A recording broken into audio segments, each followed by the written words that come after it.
I got to say, I miss the days when I thought love would be easy. Before the reality check.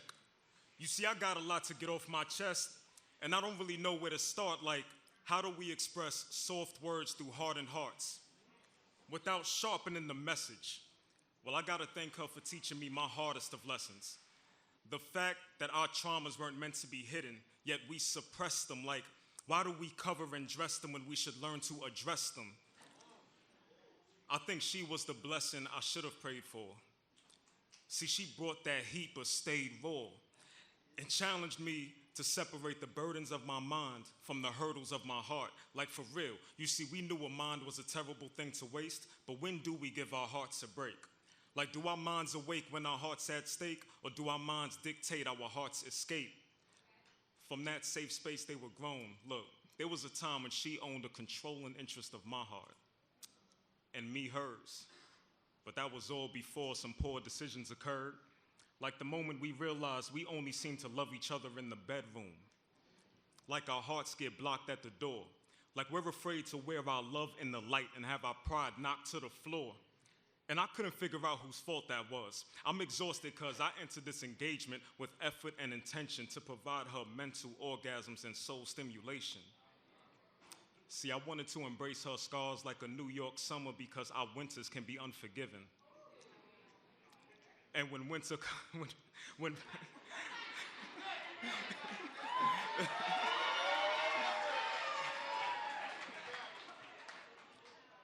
I wanted to embrace her scars like a New York summer because our winters can be unforgiving.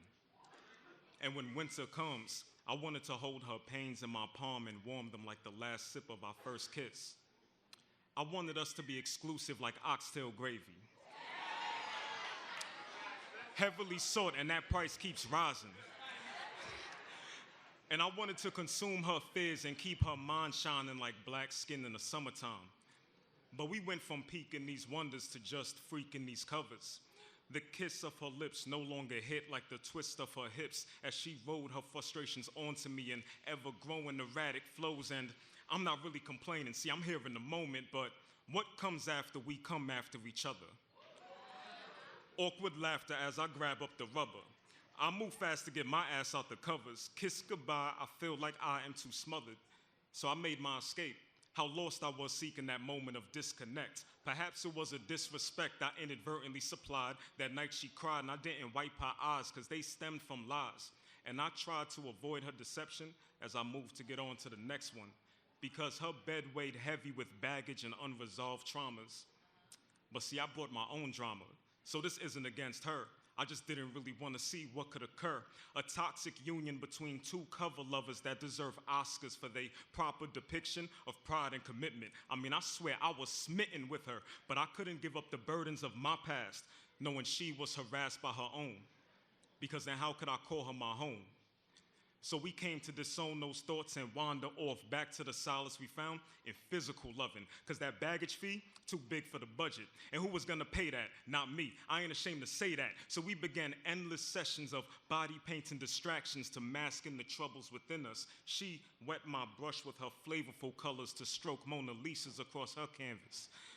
Then demanded I keep my aim focused within these lines. But sometimes I diverged because what's true art without chaos? Just a little bit. Well, we're here in the thick of it. And I looked her in the eyes like Genuine on some drunk off the liquor shit.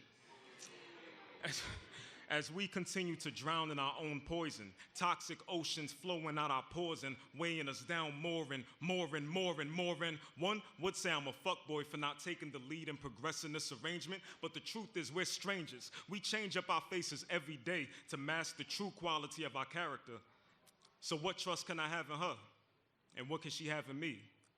But I'm standing on this stage to thank her for teaching me trust is the solution.